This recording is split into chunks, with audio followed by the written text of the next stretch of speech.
Du kapierst überhaupt nichts, oder?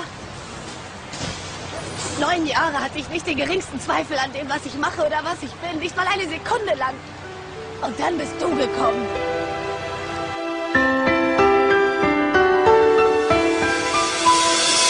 Du warst nicht nur eine Perle, nein, du warst ja mein Leben.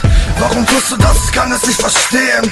Ich hasse dich, doch wiederum auch nicht. Denn für das, was du tatst, dank ich dir innerlich. Du gabst mir Halt, gabst mir Liebe. Und zu guter Letzt lebtest du eine Intrige. Ich versteh's einfach nicht, Mann, wir waren so perfekt. Ich hab alles getan und bin daran verreckt. Du hast mir so wehgetan. Ich liebe dich, doch du liebst einen anderen Mann. Ich bin Geschichte für dich in deinem heutigen Leben, existiere ich nicht und ich scheiß drauf.